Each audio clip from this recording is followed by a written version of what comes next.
'Twas the week before Book Week, and all through the house not a thing was stirring, not even a buttress. The books had been chosen without any delay, and their covers were waiting to be opened without dismay. Greetings, everyone. Hello and welcome to Deliteracy. Happy Wednesday. I literally just wrote that about 10 seconds ago because I was like, this is a funny thing to do as a cold open. Hi, how are we all doing? Book. Thank you very much, Dave, for raiding over. Hope you're doing well. Hope the stream was good. What were you streaming? Hello everybody raiding in from Longest Dave. And hello, Dave. Thank you all very much for being here. Thank you, Andy Pants, for the resub. Thank you. Yes, happy Wednesday. That's the cover band you play maracas in. Actually? That'd be great. Yes, we are week eve in terms of the week. I don't know. I've already asked how are we all doing. Yes, shout out to Dave. Yes, hope we are all doing well. I am buive, exactly, yes.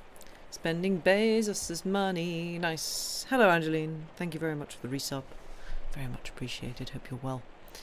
I don't get pop culture references. This is very true. I get some pop culture references, mainly the ones that you have taught me, but Sam doesn't get music references. Annoyingly, he does get some of them now because I've taught him them. But, you know. Greetings, everybody. Yeah, I hope we're all well. I wasn't here last week because I was in the wrong country again. Boo hiss, shame on me. I was in Austria, which was very nice to be in, except it was 37 degrees, which was a little warm. I was in Vienna and Salzburg, so I feel very cultured. And I'm quite tired. But happy Mondays are a band. Okay, right, cool, good to know. Thanks, Sam. Thank you for the information. I feel enlightened. Oh, excuse me. Toasty indeed it was. It was very, very warm. And then the evening I was flying back from Salzburg. Oh, it's 37 degrees and not fun. Yeah, that's not ideal. Yeah, and then the evening I was meant to be flying back, we, checked in. We boarded, went through passport control and everything, and got on the bus that was going to take us, literally 50 yards to the aircraft. It was just there. We ended up walking to it. It's like, why are we on a bus? It's pointless. But I'm very glad we were, because we were on this bus, and then nothing happened. We didn't move, and then someone said, "Those clouds are looking quite dark." And yes, they definitely were. And then a storm just appeared and sat over the airfield for about half an hour. And good Lord, it was a hell of a storm. It was going for it. So we're very glad we weren't on the aeroplane at the time. But obviously they couldn't take off in it. So we had to stick around for a bit. But it was all fine. It worked out fine in the end, apart from the fact that then, the flight itself, was fine. Apart from about an hour in, it's just under 2 hours to get from Salzburg to, I was going to Gatwick, and oh bother indeed. And about an hour in, the row in front of me had a baby and a very young toddler who both decided today was their day to yell, and they were going for it pretty constantly for the second half of the flight. Even when we landed, they didn't shut up. And I don't know about any of you, but there is a rage that one feels when, I know babies' cries are basically sort of genetically engineered to make you feel like you need to stop it crying, usually in a kind of soothing manner, but that coupled with, when toddlers just decide to go feral with their screams like they are. I was like, I'm going to tear my vocal cords to shreds because I want you to know that I am not happy. Yeah, she was doing that, and then the baby was matching her volume, and then she was matching the baby. It was, oh boy, that was not fun. I was very annoyed at the fact that my earplugs were in my trumpet case, which was only in the overhead lockers, and I was in the middle seat. I was like, oh, because they're great, because I had to use them at the one of the concerts we did, because one of the pieces, I think a lot of people here will appreciate it here, one of the pieces used air horns, which I'm not sure I've even told Sam yet. Might have forgotten to tell him that. Air horns and whistles. Like really shrill whistles. And my God, that was... yeah, air horns, turns out, loud. Oh, hello.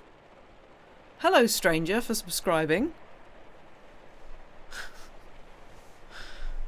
I don't know if you want me to say who you are. I don't know if you're listening. You might not be listening. Anyway, thank you, new subscriber.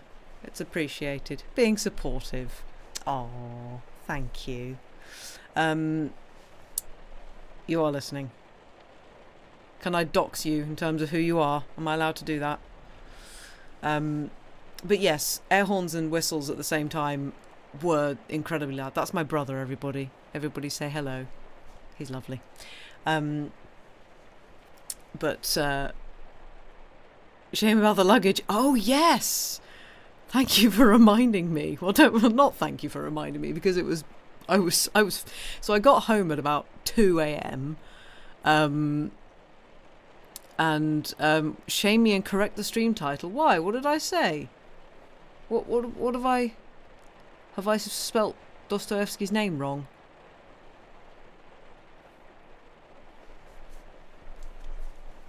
I have not spelt his name wrong. What? No, there isn't. It's not Dostoevsky like that. It's Dostoevsky. I have the book in front of me. That is exactly how it is spelt on the cover of the book. And it's a Penguin Classics book. So, raspberries. I'm correct. Well, the Gutenberg link is wrong then. Anyway, thanks, Dave. Thanks, Dave, for the correct spelling. Yes, basically what had happened, because the storm had just appeared and it was very rainy, and it just tipped it down for ages. They hadn't loaded the luggage onto the plane yet, so it was just sitting out in the rain. So I opened my suitcase, and obviously, like, no suitcase is perfectly waterproof, and mine's got one of those zips that, like, you can expand it, so it's got a little bit more of a gap almost. Yeah, I opened my suitcase and everything was wet, which wasn't ideal. So yeah, that wasn't fun. The correct way to spell it is not in English. This is very true indeed. But you know, I'm just going on what my book says. So yeah, maybe it should be Fred or just thanks, Dave. Yeah, that one. Yeah. So yes, but that sort of provides a little bit of context for what I'm reading tonight. Hopefully, it won't be too long a stream, because this is a fairly long short story. But this, I'm waving this book. You obviously can't see. There we go. Listen to the Polish person. This book has come into my possession completely by chance. I say this book. It's just a little thingy. Fred dusting effortlessly. Thank you, Adam. That's great. Oh no. Anyway, lost track what I was saying. Yes, you're all being very silly. This is very entertaining. I was oh, shut up. Oh, that'll be a change. I was sitting at a very nice little cocktail bar in Vienna, outside. It was gorgeous weather, and there was a woman sitting next to me on the next table, who I was really tired. It was the end of a very long day. Brain was not Germaning properly, so I was like, I heard the bartender speaking in English, so I was like, I'm just gonna order in English. So I ordered in English, and the lady next to me was like, "Oh, could you possibly just watch my bag for a sec? I just need the loo." I was like, "Yeah, no problem." Watched her bag, and she came back, and I noticed she was reading this book, and I was like, "Oh, I've been meaning to get into more Russian literature. Would you recommend that you're reading?" And she was like, "Oh yeah, definitely." So it was really good.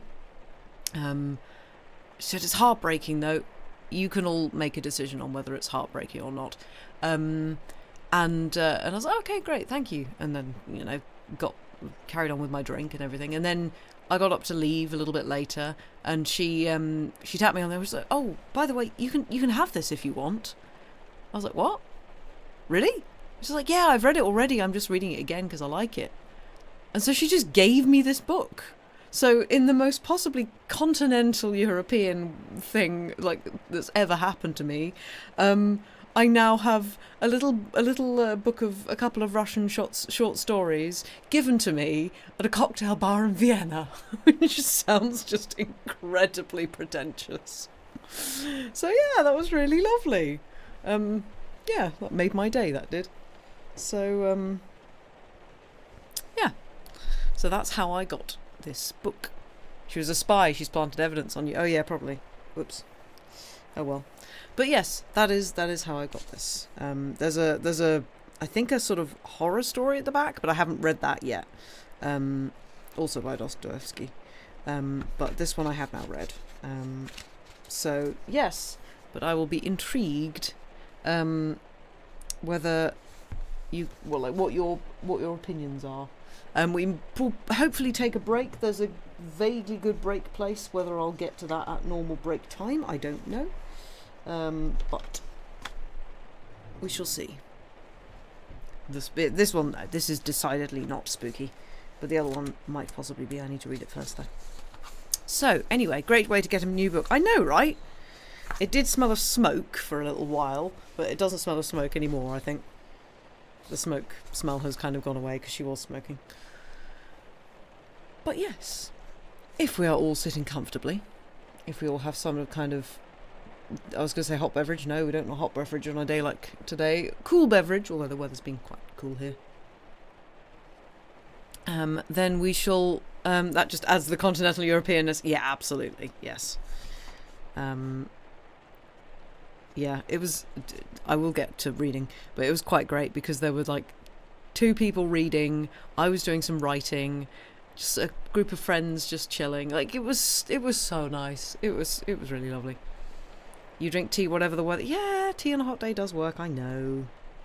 But, Anyway, if we are all sitting comfortably, then I shall begin with our story for tonight. White nights. Oh, or a loud motorbike will go past first. And now that's done. White Nights by Fyodor Dostoevsky. A sentimental love story from the memoirs of a dreamer. The first night. It was a wonderful night. The kind of night, dear reader, which is only possible when we are young. The sky was so starry, it was such a bright sky that looking at it you could not help but ask yourself, is it really possible for bad-tempered and capricious people to live under such a sky? That is also a young person's question, dear reader, a very young person's question, but may the Lord ask it of your heart more often. Speaking of capricious and sundry bad-tempered gentlemen, I could not help but recall my own commendable conduct throughout the whole day. From early morning an astonishing melancholy had started to torment me. It suddenly seemed that I, so alone, was being abandoned by everyone, that everyone was deserting me. Well, of course, anyone is entitled to ask, who is everyone? Because I've been living in Petersburg 8 years now, and I've hardly been able to make a single acquaintance. But what do I need acquaintances for? I'm acquainted with all of Petersburg as it is. That's why it seemed to me that everyone was abandoning me when all of Petersburg suddenly up and left for their dachas. I was terrified of being left alone, and for 3 whole days I wandered about the city in a state of deep melancholy, not understanding in the least what was happening to me. No matter whether I went to Nevsky Prospect or the park or wandered along the embankment, there wasn't a single person of those whom I have been accustomed to meet for a year now in the same place at a certain time. Of course, they don't know me, but I know them. I know them intimately. I have practically learned their faces by heart, and I admire them when they are cheerful, and I'm crestfallen when they grow sad. I almost struck up a friendship with a certain little old man whom I met every blessed day at a certain hour on the Fontanka. His face is so dignified and thoughtful. He's always whispering under his breath and gesticulating with his left hand, while in his right hand he holds a long gnarled walking stick with a golden knob. He's even noticed me and shows a cordial concern for me. Should it happen that I'm not in the same place on the Fontanka at a certain hour, I'm positive that he would be crestfallen. That's why we sometimes almost greet each other, particularly when we're both in a good mood. The other day, when we had not seen each other for 2 whole days and met on the 3rd day, we almost reached for our hats. But, thank goodness, we came to our senses in time, lowered our hands, and passed each other by in sympathy. I also have houses that are my acquaintances. As I walk, it's as if each one I come to runs out into the street in front of me, looks out at me with its windows wide open, and almost says, "Hello, how do you do?" And I, thank God, am well, but in May they're going to add a floor to me. Or, "How do you do? And I'm having some repairs done tomorrow." Or, "I almost burnt down, and then I was so scared," and so forth. I have favourites among them. Some are intimate friends. One of them intends to be treated by an architect this summer. I'll make it a point to drop by every day so that, God forbid, they don't kill it in the process. But I will never forget what happened to a certain very pretty, light pink little house. It was such a sweet little stone house. It looked at me so cordially and so haughtily at its ungainly neighbours that my heart would rejoice when I chanced to walk past. Suddenly, last week, I was walking down the street, and upon turning to look at my friend, I heard a plaintive cry. "But they're going to paint me yellow! The scoundrels! Barbarians! They spared nothing, neither the columns nor the cornices, and my friend has turned as yellow as a canary. I almost had an attack of jaundice myself, and to this day I do not have the strength to see my poor disfigured friend, who was painted the colour of the Celestial Empire." So now you understand, reader, how I am acquainted with all of Petersburg. I have already said that for 3 whole days I was tormented with anxiety until I guessed the reason for it. And on the street I was in a bad way. This one's gone, that one's gone, where's so-and-so got to? And I wasn't myself at home either. For 2 evenings I tried to put a finger on what it was I found wanting in my room. Why was I so uncomfortable staying there? And with bewilderment I examined my green, sooty walls and the ceiling from which hung a cobweb that Matryona had been cultivating with such resounding success. I looked all over my furniture, examined every chair, wondering if that was the problem, because I'm not myself if even one chair isn't in the same place as it was the day before. I looked out the window, but it was all in vain. I didn't feel any better. I even took it into my head to summon Matryona and give her there and then a fatherly reprimand for the cobweb and for her slovenliness in general, but she merely looked at me in amazement and walked away without a word in response, so that the cobweb hangs there safe and sound to this day. It was only this morning that I finally guessed what the matter was. Oh! Why, they're all making off to their dachas and leaving me behind. Forgive the trivial style, but I'm not up to lofty turns of speech. Because, you see, everybody in Petersburg had either moved or is moving to their dacha, because after hiring a cab, every venerable gentleman of a solid appearance was immediately transformed before my eyes into a venerable father of a family, who after his daily official duties sets off without luggage to the bosom of his family at the dacha, because every passer-by now has quite a special air about him, which all but says to every person he meets, "Gentlemen, I'm only here in passing, but in 2 hours I'm leaving for my dacha." If a window opens, upon which slender fingers as white as sugar had just drummed, and out leans the head of a pretty girl, who calls to a peddler with jugs of flowers, I immediately, there and then, imagine that these flowers are being brought not simply so as to take pleasure in the spring and flowers in a stuffy city apartment, but because everybody is moving to their dacha, and they'll be taking the flowers with them. Moreover, I had already made such strides in my new, special sort of discovery that I could already unerringly identify on the basis of appearance alone where their dacha was located.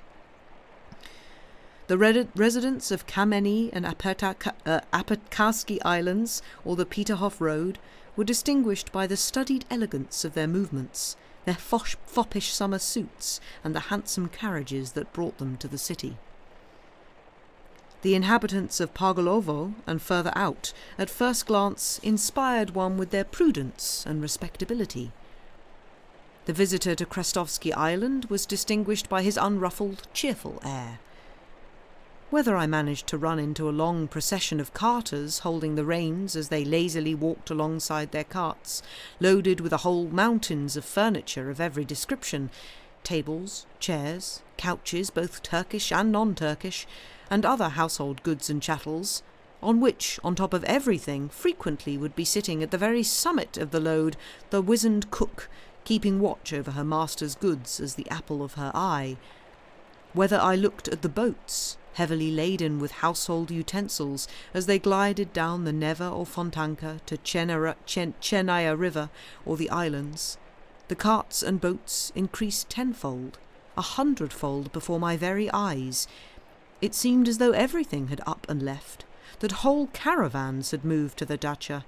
It seemed that all of Petersburg threatened to turn into a desert, so that in the end I became ashamed, hurt, and sad.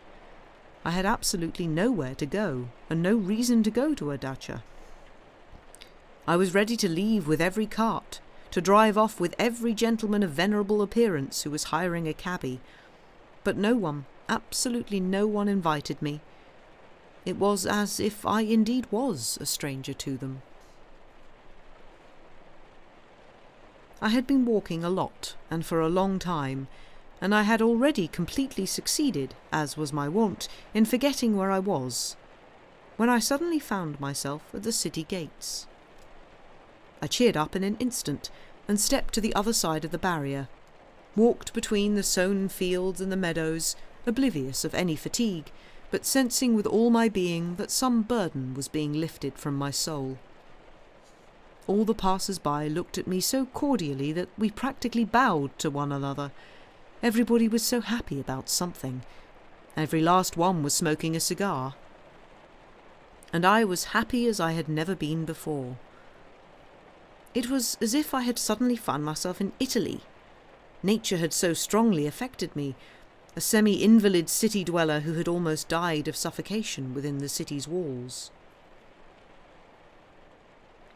There is something inexplicably touching in our Petersburg nature, when with the advent of spring she suddenly displays all her might, all the powers granted her by heaven, when she bursts into leaves, dresses herself up, and decks herself out in colourful flowers. Somehow I can't help but be reminded of that weak and sickly girl, at whom you sometimes look with pity, sometimes with a compassionate love, and sometimes you simply do not notice her. But then, suddenly, for a moment, she somehow unexpectedly becomes inexplicably wonderfully beautiful, and you, startled and intoxicated, unwittingly ask yourself, what power caused those sad, thoughtful eyes to shine with such fire? What summoned the blood to those pale, sunken cheeks? What has suffused those tender features of her face with passion? Why does that breast heave so? What was it that so suddenly summoned strength, life and beauty to the poor girl's face, that it began to shine with such a smile, came to life with such a sparkling, effervescent laugh? You look around, you search for someone, you hazard a guess. But the moment passes, and perhaps tomorrow you will once again meet the same thoughtful and distracted gaze as before, the same pale face, the same submissive and timid movements, and even repentance, even traces of some sort of deadening melancholy and annoyance at the short-lived exhilaration. And you regret that the momentary beauty faded so quickly, so irretrievably, that it flashed before you so deceptively and in vain. You regret this because there was not time for you to even fall in love with her. But nevertheless, my night was better than my day. Here's what happened. I arrived back in the city very late, and it had already struck 10 o'clock as I approached my apartment. My path ran along the embankment of the canal, where at that hour you will not find a living soul. True, I live in a very remote part of the city.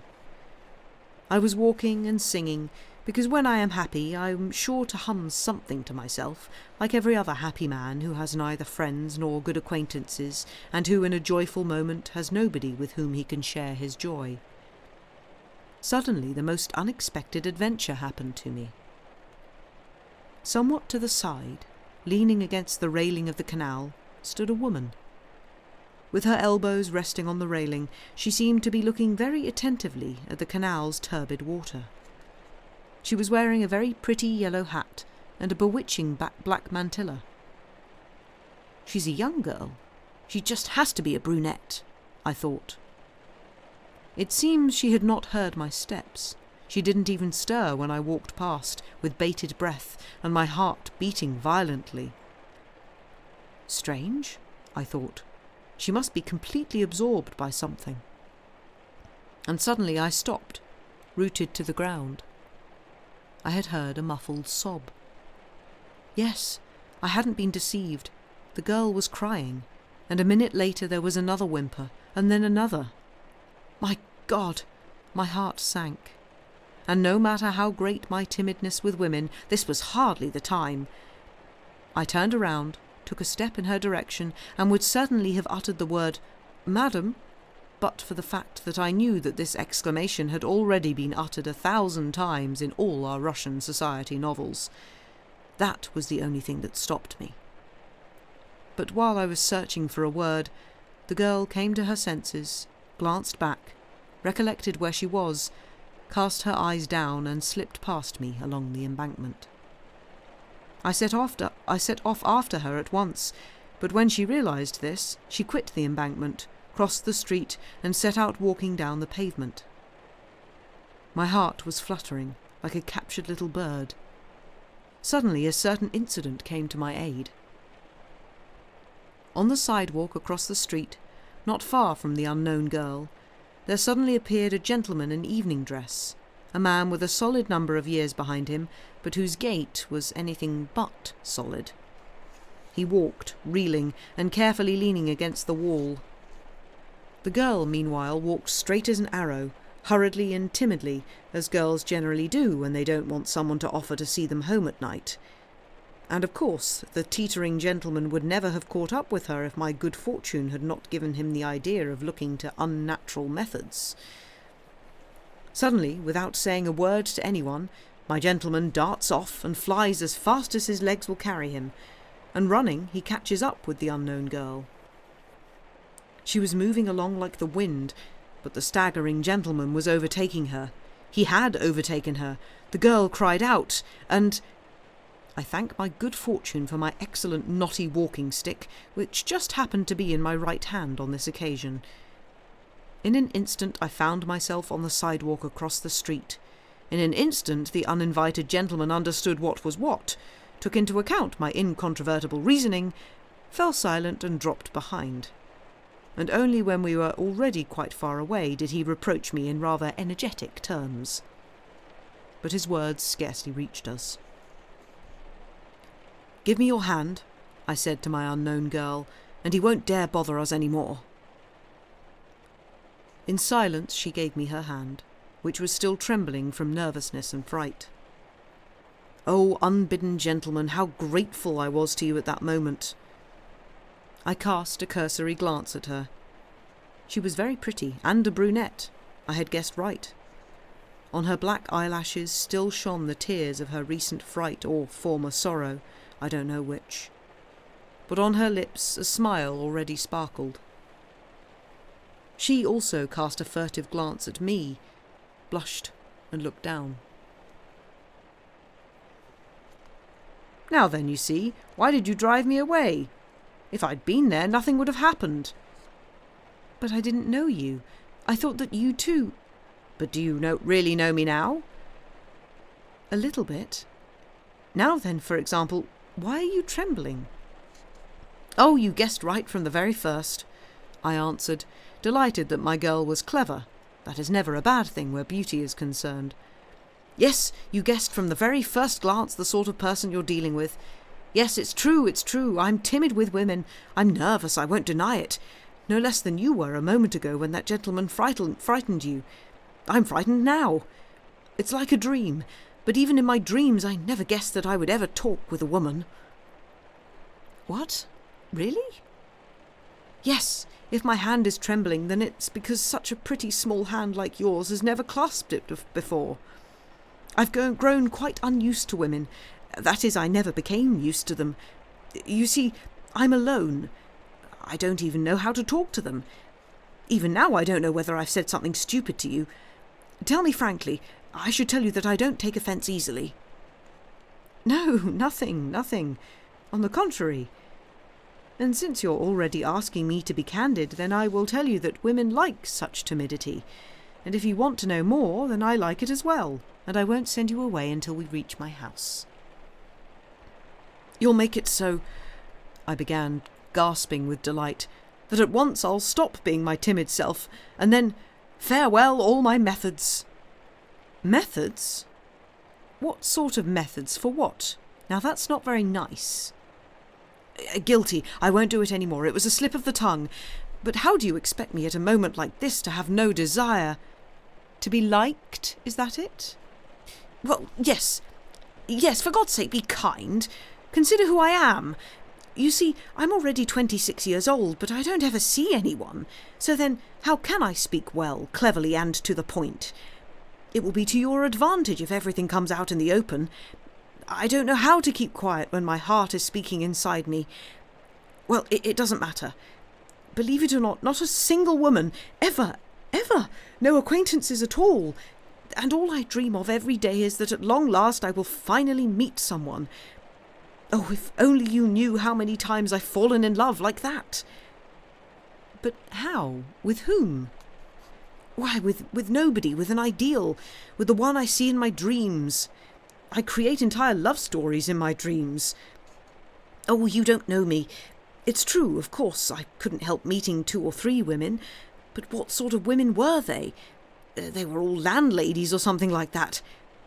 But I'll make you laugh when I tell you that several times I have thought of striking up a conversation, just like that, without ceremony, with some aristocratic lady on the street, when she is alone. It goes without saying. To speak, of course, timidly, respectfully, deferentially, ardently. To say that I'm perishing all alone, so that she wouldn't drive me away, that I don't have the means to get to know any woman. To suggest to her that a woman is duty-bound not to spurn the timid entreaty of such an unfortunate man as I. That, in the end, all that I'm asking her is for merely to say a few brotherly words to me, with sympathy, not to drive me away at the very first moment, to take me at my word, to listen to what I have to say, to laugh at me if she likes, to give me hope, to say a few words to me, just a few words, even if we never meet again afterwards." "You're laughing. But then that's why I'm telling you." "Don't be annoyed.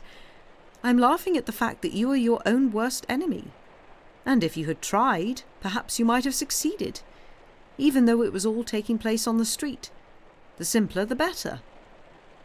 Not a single kind-hearted woman, provided she wasn't silly or particularly angry about something at that moment, could have brought herself to send you away without those few words that you pleaded for so timidly.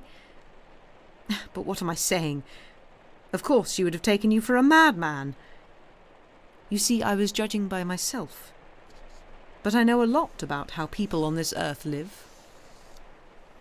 "Oh, thank you," I cried out. "You don't know what you've done for me today."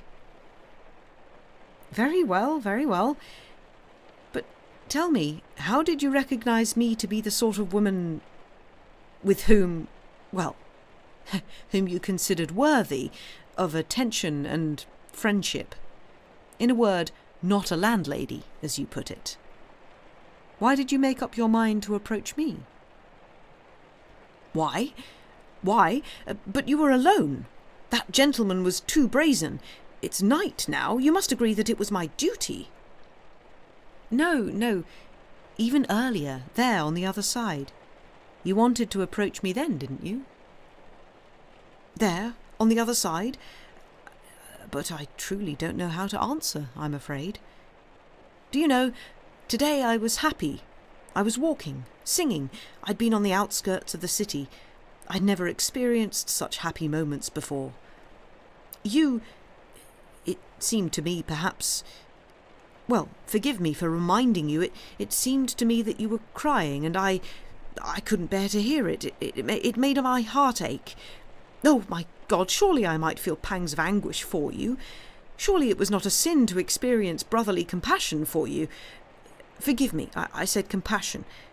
Well, yes, in a word, could I really have offended you by impulsively taking it into my head to approach you? Stop, enough. Don't speak, the girl said, having cast her eyes downward. And squeezing my hand. I'm the one who's guilty for bringing it up, but I'm glad that I wasn't mistaken about you. But here, I'm already home. I need to go that way down the lane. It's only a stone's throw away. Goodbye. Thank you. But is it possible? Is it really possible that we shall never see each other again? Is it possible it will end like this? There, you see, the girl said, laughing. At first you wanted just 2 words, and now... However, I won't say anything. Perhaps we'll meet. I'll come here tomorrow, I said. Oh, forgive me, I'm already making demands. Yes, you're impatient. You are practically demanding. Listen, I interrupted her. Forgive me if I again say something not quite... But here it is. I can't help coming here tomorrow. I'm a dreamer. I have so little real life that I regard such moments as this one now to be so rare that I can't help repeating these moments in my dreams. I will dream of you all night, for an entire week, all year long. I will come here tomorrow without fail, exactly here to this very spot, exactly at this time, and I'll be happy as I recall what happened yesterday. This place is already dear to me. I already have 2 or 3 such places in Petersburg. Once I even shed tears because of a memory, like you. Who knows? Perhaps 10 minutes ago you too were crying because of a memory. But forgive me, I've forgotten myself again. Perhaps at one time you were particularly happy here. Very well, the girl said. Perhaps I will come here tomorrow, also at 10 o'clock. I see that I can't forbid you. The fact of the matter is that I have to be here. Don't think that I'm arranging a meeting with you. I'm warning you in advance that I need to be here for myself. But, you see, well, I'll tell you frankly, it would be nice if you did come. In the first place, there might be some more unpleasantness like today, but that's beside the point. In a word, I'd simply like to see you, so I could say a few words to you. Only please don't think ill of me now. Don't think that I arrange meetings so casually. I would have made one if... But let that be my secret. Only we must make an agreement in advance. An agreement? Speak, tell me all beforehand. I'll agree to everything. I'm ready for anything, I exclaimed in delight. I'll answer for myself. I will be obedient, respectful. You know me. It's precisely because I do know you that I am inviting you to come tomorrow, the girl said, laughing. I know you completely. But see that you come on the following condition. First, only be so kind as to do what I ask. You see, I'm speaking candidly. Don't fall in love with me. That's impossible, I assure you. I'm prepared to be your friend. Here's my hand, but falling in love is impossible. I beg you. I swear, I cried as I clasped her hand. Come, don't swear. You see, I know that you're capable of flaring up like gunpowder. Don't condemn me for speaking like this. If only you knew. I also have no one to whom I can say a word, from whom I can ask advice. Of course, the street is not the place to look for advisers, but you're an exception. I know you so well, as if we had been friends for 20 years. You won't betray me, will you? You'll see. Only I don't know how I'm going to survive the next 24 hours. Sleep well, and good night. And remember that I have already put myself into your hands. But your exclamation just now put it so nicely. Must one really account for every feeling, even for brotherly sympathy? Do you know, that was put so nicely that I suddenly thought I might confide in you. By all means. But about what? What's it about? Until tomorrow. Let it be a secret in the meantime. It will be better for you that way, although from a distance it will look like a love story. Maybe I'll tell you tomorrow, and maybe not. I'll talk with you a bit more first. We'll get to know each other better. Oh, and tomorrow I'll tell you everything about myself. But what is this? It's as though a miracle were happening to me. My God, where am I? Well, tell me, aren't you glad that you didn't get angry as another woman would have done and drive me away from the very beginning? 2 minutes and you have made me happy forever. Yes, happy. Who knows? Perhaps you have reconciled me with myself, resolved my doubts. Perhaps such moments overwhelm me. Well, I'll tell you everything tomorrow. You'll learn everything about me. Everything. Very well, I'll accept. And you'll start first. Agreed. Goodbye. Goodbye. And we parted. I walked all night long. I couldn't make up my mind to go home. I was so happy. Until tomorrow.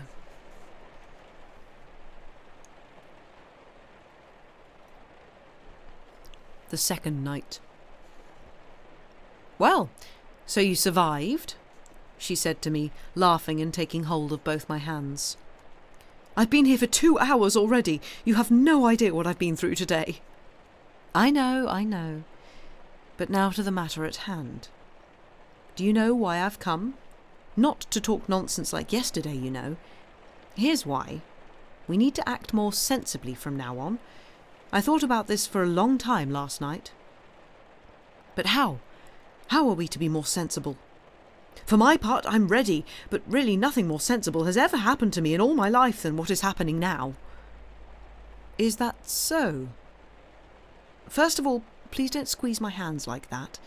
And second, I want to tell you that I thought about you long and hard today. Well, and what conclusion did you reach? Conclusion? I concluded that we must begin all over again, because today I came to the conclusion that I don't know you at all, and that yesterday I acted like a child, like a little girl, and it goes without saying that it turned out that my kind heart was to blame for it all. That is, I praised myself, which is how it always ends when we start examining our actions. And that's why, in order to correct this mistake, I've decided to find out everything I can about you in the most detailed manner. But since there's no one from whom I can find out anything about you, you must tell me everything yourself, everything that there is to know. Well, what sort of a person are you? Quickly, begin, tell me the story of your life. The story of my life? I cried out, frightened. My story? But who told you that I have a story to tell? I don't have a story. But how have you lived if there's no story? She interrupted, smiling. Absolutely without stories of any kind. I lived, as they say, on my own, that is, absolutely alone. Alone, completely alone. Do you understand what it means to be alone? But what do you mean by alone? Do you mean you never see anyone? Oh, no, of course I see people, but nevertheless I am alone. But can it really be that you don't talk to anyone? Strictly speaking, to nobody. So who are you then? Explain yourself. Wait, I'll hazard a guess. You probably have a grandmother, like I do. She's blind, and for as long as I can remember she has never let me go anywhere, so that I've practically forgotten how to talk. A couple of years ago I got into a lot of mischief, and she saw that she couldn't control me, so she called me over and pinned my dress to hers with a safety pin. And ever since we sit like that for days on end. She knits a stocking, even though she's blind, and I sit beside her, sewing or reading a book to her out loud. It's such a strange way to live, and I've been pinned to her like that now for 2 years already. Oh, my God, how dreadful! But no, I don't have a grandmother like that. But if you don't, then how is it that you stay at home? Listen, do you want to know what sort of person I am? Well, yes. In the strict sense of the word. In the very strictest sense of the word. Well then, I'm a type. Type? Type? What sort of type? The girl cried out, laughing as if she had not had a chance to laugh for a whole year. You're certainly very amusing company. Look, there's a bench here. Let's sit down. No one walks by here, no one will hear us, and you can begin your story. Because you won't succeed in persuading me otherwise. You do have a story, only you're concealing it. First of all, what is a type? A type? A type is an eccentric, a ridiculous person, I answered, and burst out laughing myself in response to her childish laughter. He's a real character. Listen, do you know what a dreamer is? A dreamer? Excuse me, but of course I do. I'm a dreamer myself. What doesn't enter my head sometimes when I'm sitting beside my grandmother? Well, then you begin to dream, and you become so lost in your thoughts that before you know it you're marrying a Chinese prince. But sometimes dreaming is a good thing. But then, God only knows, particularly if there is something to think about without dreaming, the girl added, quite serious now. Excellent. If you've been married to a Chinese emperor, that means you'll understand me perfectly then. Well, listen, but excuse me, I don't even know your name. At last! You certainly took your time about it. Oh, my goodness, it never entered my head. I was so happy as it was. My name is Nastenka. Nastenka? And that's all? That's all? Is that really not enough for you? What an insatiable fellow you are. Not enough? Oh, on the contrary, it's a great deal. A very great deal indeed, Nastenka. You're a kind girl if you're Nastenka to me right away. So, there you are. So then, Nastenka, listen to what a ridiculous story this turns out to be. I sat down next to her, assumed a pedantically serious pose, and began as though I were reading something that had been written down. There are, Nastenka, in case you don't know, there are rather strange little corners in Petersburg. It's as if the same such sun that shines for all of Petersburg's people doesn't even peek into these places. But there is another different, new sun, as if specially ordered for these corners, and it shines on everything with a different, special light.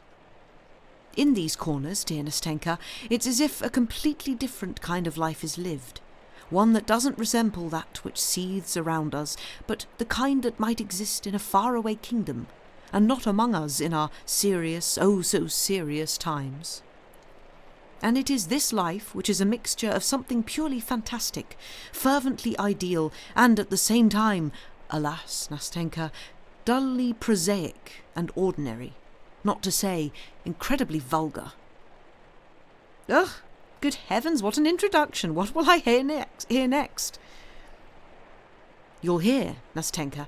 It seems that I shall never tire of calling you Nastenka. You'll hear that in these corners live strange people, dreamers. A dreamer, if you require a precise definition, is not a man, but some sort of sexless being, you see. For the most part, he makes his home somewhere in an inaccessible corner, as if he were hiding there even from the light of day, and once he goes into hiding, he sticks to his corner, like a snail. Or at any rate, he very much resembles in this regard that entertaining animal, both animal and house at the same time, which is called a tortoise. What do you think? Why does he so love his own four walls, which are certain to be painted green, covered with soot, wretched and unforgivably grimy from tobacco smoke? Why does this ridiculous gentleman, when one of his few acquaintances comes to visit him, and he ends up losing all his acquaintances, why does this ridiculous person greet him with such embarrassment, such a changed countenance and such confusion, as though he had just committed a crime within his four walls, as though he had been forging counterfeit notes or some little poems to be sent to a journal with an anonymous letter in which it is revealed that a true poet has died and that his friend considers it his sacred duty to publish his ditties? Why, tell me, Nastenka, does the conversation between these two interlocutors never get going? Why does neither laughter nor some lively remark fly from the tongue of the completely unexpected and perplexed friend, who in different circumstances likes to laugh a great deal, as well as engage in lively banter and conversations about the fair sex and other cheerful subjects? And why, finally, does this friend, probably a recent acquaintance making his first visit, because in this case there will not be a second, and the friend won't come again, why does this friend become so embarrassed, so stiff, all his wit notwithstanding, if indeed he has any, as he looks at the crestfallen face of his host, who in turn has already managed to become completely flustered and utterly muddled after gigantic but futile efforts to smooth over and keep the conversation going, to show his knowledge of the ways of the world, to talk, too, about the fair sex, and, at the very least, by such deference to please the poor person who has turned up at the wrong place and mistakenly come to visit him? Why, finally, does the guest suddenly grab his hat and quickly leave, having remembered all of a sudden some very urgent business, which never existed, and somehow or other extricate his hand from the warm handshake of his host, who in every way possible was trying to show his regret and set right that which had been lost? Why does the departing friend chortle as he goes out the door, then and there vowing never to visit this crackpot, even though this crackpot is truly a most excellent fellow? At the same time, why can he not deny his imagination the passing fancy of comparing, if only remotely, the physiognomy of his recent interlocutor throughout the entire time of their meeting with the look of an unhappy little kitten, treacherously captured by children who have mauled, frightened and tormented it in every way possible, and which has finally taken refuge from them under a chair, in the dark, and there for an entire hour at its leisure bristles, hisses, and washes its aggrieved face with both paws, and for a long time afterwards looks with an enmity at nature and life, and even at the scraps from his master's dinner which the compassionate housekeeper had saved for him. "Listen," interrupted Nastenka, who all this time had been listening to me in amazement, with her eyes and little mouth wide open. "Listen, I absolutely do not know why all this happened and why you are putting such ridiculous questions to me, but what I do know for certain is that all these adventures certainly happened to you, word for word." "Without a doubt," I answered, with the most serious expression. "Well, as there's no doubt, then continue," Nastenka answered, "because I very much want to know how it all ends." "You want to know, Nastenka, what our hero was doing in his corner, or rather what I was doing, for the hero of this whole affair is myself, my own humble person. You want to know why I became so alarmed and was flustered for an entire day by the unexpected visit of a friend? You want to know why I was so startled, why I blushed so when the door to my room opened, why I didn't know how to receive my guest, and why I floundered so shamefully under the weight of my own hospitality?" "Well, yes, Nastenka answered. "That's the whole point. Listen, You tell it splendidly, but could you tell it somehow less splendidly? Otherwise you talk as though you were reading from a book. Nastenka, I answered in a dignified and stern voice, scarcely holding back my laughter.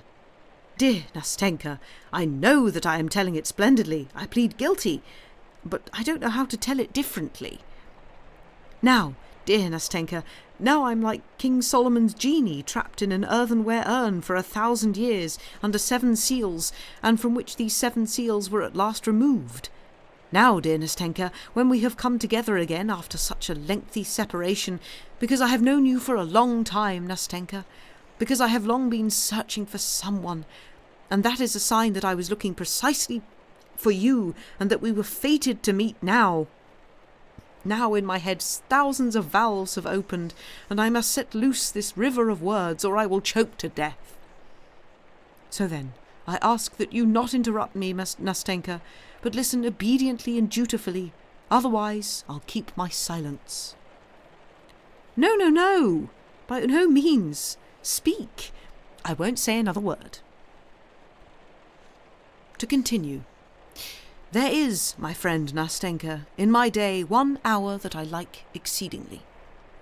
It is the hour when almost all business, duties and engagements are coming to an end, and everybody is hurrying home to dinner, to lie down and rest, and there and then, as they're making their way home, they concoct other cheerful schemes of pertaining to the evening, the night, and all the rest of their free time. At this hour our hero, too, for allow me, Nastenka, to tell the story in the third person, because it's terribly embarrassing to tell all this in the first person. So then, at this hour, our hero, too, who has also not been idle, walks along behind the others. But a strange sense of pleasure plays on his pale, somewhat rumpled face. With feeling he looks at the sunset, which slowly fades away in the cold Petersburg sky. When I say he looks, I'm lying. He doesn't look, but he contemplates it somehow without thinking, as if he were tired or preoccupied at the same time with some other more interesting object, so that he can only cursorily, almost involuntarily, spare time for everything around him. He is pleased because he has finished until tomorrow with the business that he finds irksome, and he is as happy as a schoolboy who has been dismissed from the classroom to his favourite games and mischief. Look at him in profile, Nastenka. You'll see at once that the joyful feeling, fortunately, has already begun to have an effect on his weak nerves and morbidly excited imagination. He's fallen deep in thought about something. Do you think it's about dinner? About this evening? What is he looking at like that? At that respectable-looking gentleman who bowed so picturesquely to the lady riding past him in a glittering carriage drawn by those frisky horses? No, Nastenka, what does he care now about such trifles? His own particular life has already made him rich.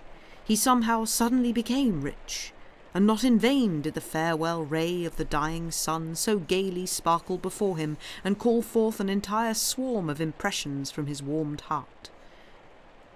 Now he scarcely notices the path on which even the most petty trifle would have struck him earlier. Now the goddess of fantasy, if you have read Zhukovsky, dear Nastenka, has already spun her golden warp and begun to fashion before his eyes patterns of a fantastic, marvellous life. And who knows, perhaps with her whimsical hand she has transported him to the 7th crystal heaven from the excellent granite sidewalk on which he was walking home.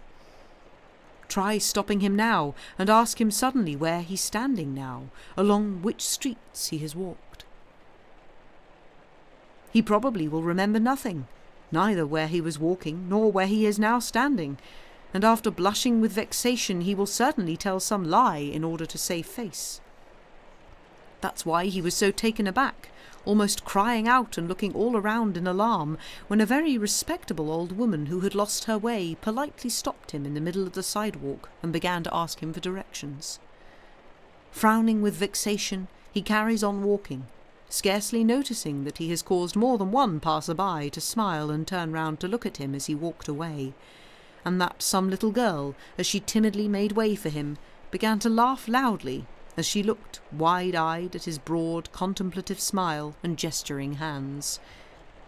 But the same fantasy caught up in its playful flight the old woman, and the curious passers-by, and the laughing girl, and the peasants who were spending their night right there on the barges that crowd the Fontanka. Let's suppose that at this moment our hero was walking along there, and mischievously wove everybody and everything into its canvas, like a fly in a spider's web. And with this new acquisition, the eccentric had entered his comforting lair, sat down to dinner, finished his dinner long ago, and only came to when the pensive and eternally doleful Matryona who waits on him had already cleared everything from the table and given him his pipe. He came to, and recalled with surprise that he had already had his dinner, but had taken no notice whatsoever how that was accomplished. It had grown dark in the room. His heart feels empty and forlorn. The whole kingdom of dream has collapsed around him, collapsed without a trace, without a sound or fuss. It flew past like a vision, and he himself doesn't remember what he was dreaming about. But some vague sensation faintly disturbs his breast and causes it to ache. Some new desire seductively tickles and excites his fancy, and imperceptibly summons a whole swarm of new phantoms. Quiet reigns in the little room. Solitude and indolence caress the imagination. It faintly catches fire.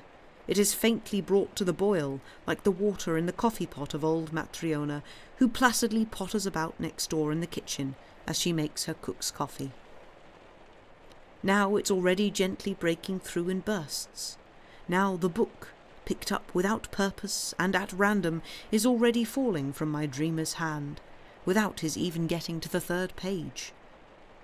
His imagination is once again incited, excited, and suddenly again a new world, a new enchanting life with its glistening vistas flashes before him. A new dream is new happiness, a new dose of exquisite, voluptuous poison. Oh, what does real life have to offer him? In his misdirected view, you and I, Nastenka, live so idly, slowly, sluggishly. In his view, we are all so dissatisfied with our fate, so worn down by our life. And really, as a matter of fact, look how everything at first glance among us is cold, gloomy, indeed wrathful. The poor things, my dreamer thinks, and it's no wonder that he should think so. Look at these magical phantoms that so enchantingly, so whimsically, so boundlessly and broadly take shape before him in such a magical animated picture, in which the most important figure in the foreground, of course, is he himself, our dreamer, his own dear person. Look, what diverse adventures, what an endless swarm of ecstatic daydreams. You will ask, perhaps, what does he dream about? Why ask that? About everything.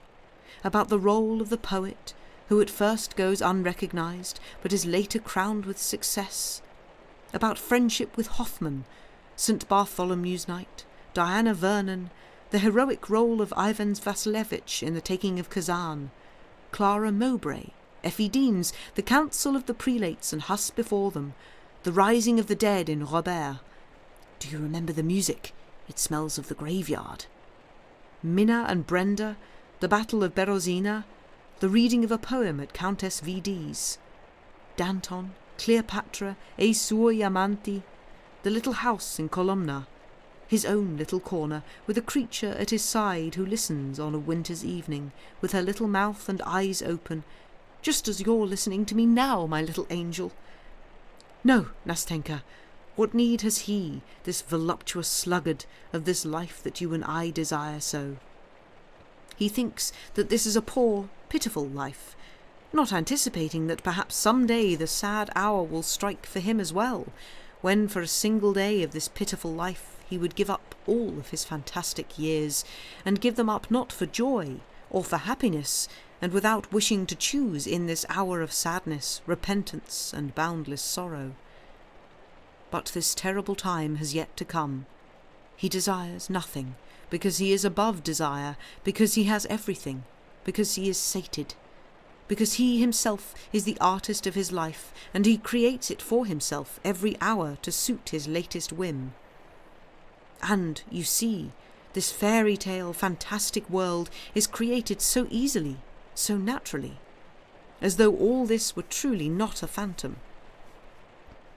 Indeed, he is prepared to believe at certain moments that all of this life is not the excitement of feelings, not a mirage, not a delusion of the imagination, but that it is, indeed, authentic, genuine, real. Why, tell me, Nastenka, oh, why at such moments does one's breathing become laboured?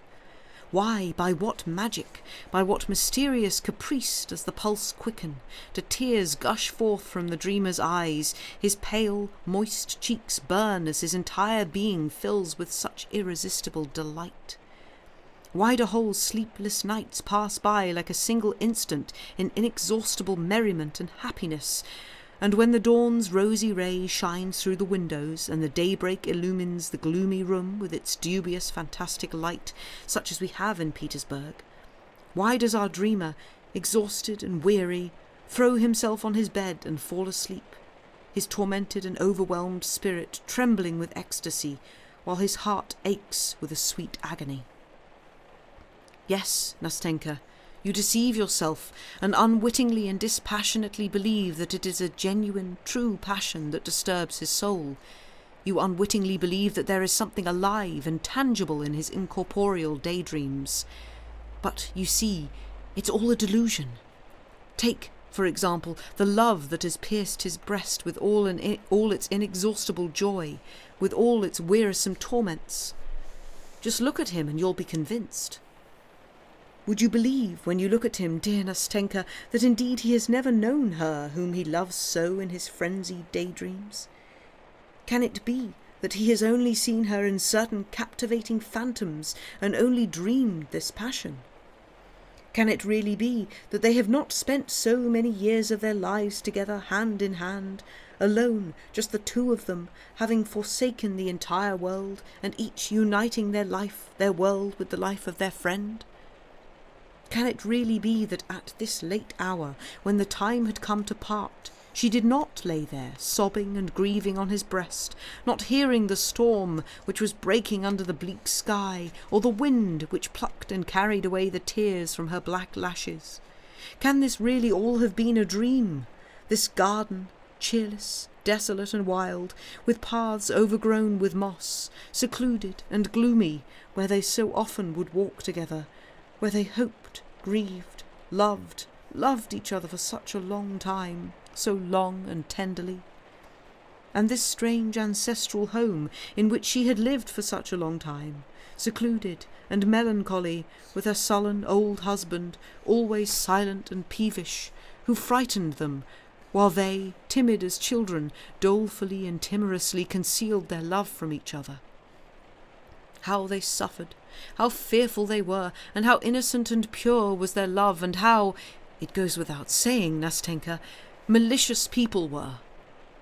And my God, was it really not she he met later, far from the shores of their homeland, under an alien sky, in the torrid south, in the marvellous eternal city, in the brilliance of a ball, to the thunder of music, in a palazzo, it absolutely must be a palazzo, drowned in a sea of lights, on this balcony wreathed with myrtle and roses, where she, upon recognizing him, so hastily took off her mask and whispered, "I am free," and trembling threw herself into his arms, and with a cry of rapture they embraced, and in an instant they forgot sorrow, separation, and all their torments, the gloomy house, the old man, the dismal garden in their distant homeland, the bench on which, with one last passionate kiss, she had torn herself away from his arms, numb from torments of despair. Oh, you must agree, Nastenka, that you would be startled, feel embarrassed and blush like a schoolboy who had just crammed into his pocket an apple stolen from the neighbour's orchard, if some lanky, hearty lad, a merry fellow and a joker, your uninvited friend, opened your door and shouted out as if nothing had happened, "And I, my dear fellow, just got back from Pavlovsk." My goodness, the old Count has died, ineffable happiness is close at hand. And here people are coming from Pavlovsk. I pathetically fell silent upon concluding my pathetic exclamations. I remember that I wanted terribly somehow to force myself to burst out laughing, because I already sensed that a hostile little demon had begun to stir inside me, that I was about to choke, that my chin was beginning to quiver, and that my eyes were watering more and more. I expected Nastenka, who was listening to me with her intelligent eyes wide open, to burst into her childish, irrepressibly merry laughter, and was already regretting that I had gone too far, that I had been wrong to tell her about what had long seethed in my heart, about which I could talk as though I were reading a written text, because I had long ago passed sentence on myself and now could not resist reading it, to confess, without expecting that I should be understood. But, to my surprise, she kept silent. After waiting a little bit, she gently pressed my hand, and with a timid concern asked, "Can you really have lived your whole life like that?" "My whole life, Nastenka," I replied. "My whole life, and I believe that's how I'll end my days." "No, that's impossible," she said uneasily. "It won't be like that. That would mean I would likely live out my whole life by my grandmother's side. Listen, you do know that it's bad for you to live like that." "I know, Nastenka, I know," I exclaimed, no longer holding my feelings in check. "And now I know more than ever I've wasted all my best years for nothing. I know this now, and I feel it all the more painfully now that I see that God himself has sent you, my good angel, to me in order to tell me this and prove it to me. As I sit beside you and talk to you now, I'm terrified even to think about the future, because the future is once again loneliness, once again this stagnant, useless life. And what will there be for me to dream about when I have already been so happy in real life beside you? Oh, bless you, dear girl, for not turning me away from the very first, for making it possible that I can now say that I have lived at least 2 evenings in my life." "Oh, no," Nastenka cried out, and little tears began to glisten in her eyes. "No, it won't be like that any more. We won't part like that. What are 2 evenings? Oh, Nastenka, do you know you have reconciled me with myself for a good long time? Do you know that that now I will not think so badly of myself as I sometimes have done?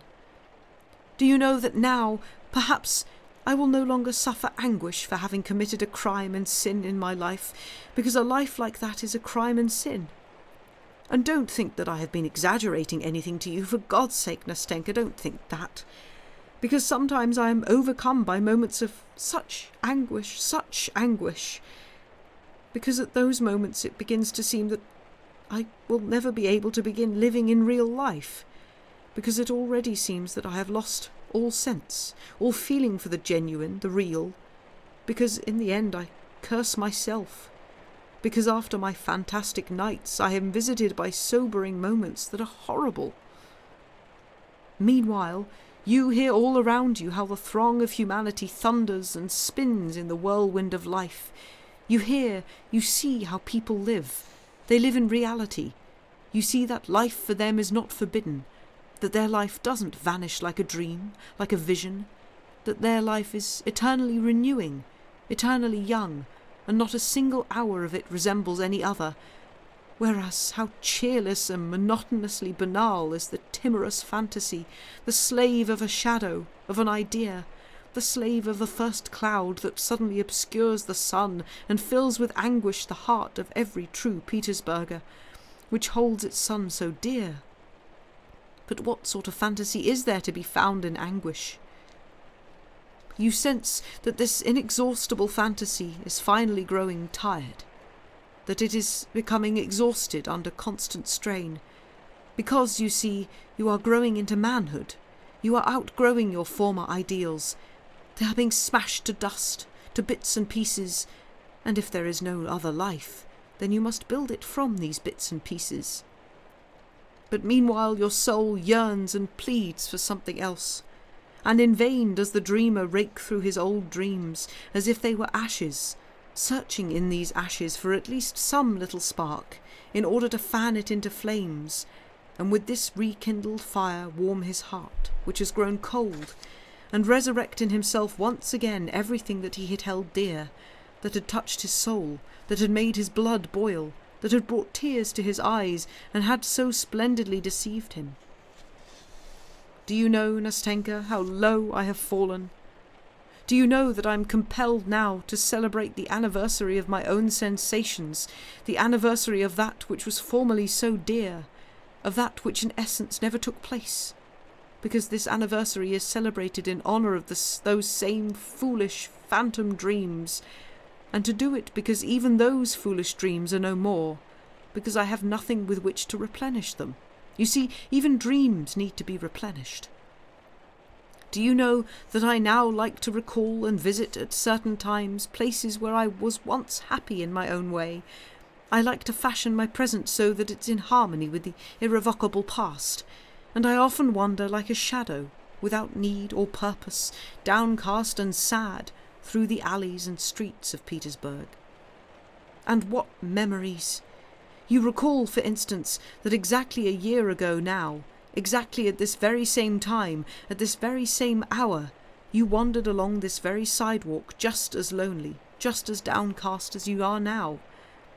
And you recall that your dreams were sad then as well. And even though it was not better then, nevertheless you somehow feel that it was easier, that you lived more comfortably, that there wasn't this black brooding that troubles you now, that you didn't have these pangs of conscience, these gloomy, dismal pangs that now give you no peace night or day. And you ask yourself, where are your dreams? And you shake your head and say, how quickly do the years fly by? And again you ask yourself, what have you done with your years? Where have you buried your best days? Did you live or not? Look, you say to yourself, look how cold the world is becoming. More years will pass, followed by gloomy solitude, and then doddering old age will come on a walking stick, to be followed by anguish and despondency. Your fantastic world will die. So it will grow pale. Your dreams will wither, die, and scatter like yellow leaves from the trees. Oh, Nastenka, it will be sad, you know, to be left alone, quite alone, and not even have something to regret. Nothing, absolutely nothing. Because all that I have lost, all this, it was all nothing. A stupid, round zero. It was merely a dream. Now stop trying to make me feel sorry for you, Nastenka said, wiping away a tear which had rolled down from her eye. That's all over now. The two of us will be together now. Now, no matter what happens to me, we will never part. Listen, I'm a simple girl, without much education, although my grandmother did hire a teacher for me. But I truly do understand you, because everything you've told me just now I experienced myself when grandmother pinned me to her dress. Of course I couldn't have told it so well as you have done. I'm not educated, she added timidly, because she was still feeling some sort of respect for my pathetic speech and my lofty style. But I'm very happy that you have confided in me so completely. Now I know you, through and through. I know everything about you. And do you know what? I want to tell you my story now, all of it, frankly, and afterwards you'll give me your advice. You're a very sensible man. Do you promise to give me your advice? Ah, Nastenka, I replied. Although I've never been an adviser, much less a sensible adviser, I see now that it would somehow be very sensible if we were to always live like this, and we would give each other a lot of sensible advice. Well, my pretty Nastenka, what advice should I give you? Tell me frankly. I am so cheerful, happy, bold and sensible now that I won't be at a loss for words. No, Nastenka interrupted, laughing. It's not only sensible advice that I need. I need advice that is heartfelt and brotherly, as though you had loved me all your life. All right, Nastenka, all right. I cried out in delight. And if I'd already loved you for 20 years, I still couldn't have loved you more than I do right now. Give me your hand, Nastenka said. Here it is, I answered as I gave her my hand. And so, let's begin my story.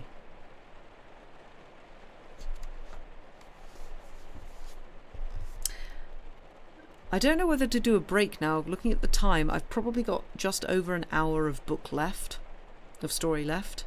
And I'm wondering whether it would be wise to end the stream here and either steal Sam's stream on Saturday or maybe do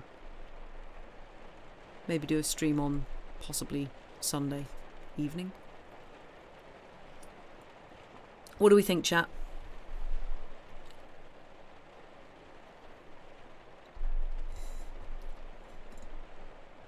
Either works for you. I might nick Sam's stream on Saturday then. So, we will continue this on Saturday. Not least because my voice is sounding a bit... it's hurting a little bit. Yes. This guy. This dude. This guy. More books is always good? Yes, absolutely. Yeah. Okay, in that case, we will continue with this on Saturday. He's a bit much, I know, isn't he just? He has a lot of thoughts, bless him. He's probably somewhere on the spectrum. I do feel for him. But yeah. But yes, okay, we will finish there, I believe. I hope she is just as much. No. It's not spoilers to say. She ain't. She's kind of normal.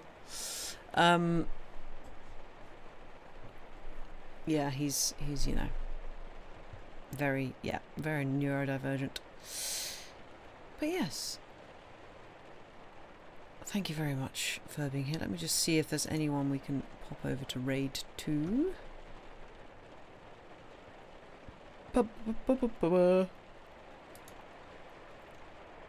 Is Stephen on? Oh, Stephen's on. So is a blue skittle. Oh, let's go. Ooh, that looks like a fun game. Let's go raid Stephen, because we like Stephen. We haven't raided Stephen for a little while. We will be raiding probably more different people next week. But yes, I will go and throw you all over to him. Go say hi. Wow, my brain has just full on stopped working. Yes, and in theory we will. Well, no, not in theory. I will see you back on Saturday, where I shall do more of this story. I shall finish this story. It's only a two-parter, and then prepare yourselves for week starting Monday. The schedule is up on the Discord. I should have put it on the break screen for this. Completely forgot, but I will do that on Saturday. Yeah. Thank you all very much indeed for listening. And I will throw you over to Stephen in a moment. Thank you very much for listening, and good night. Goodbye.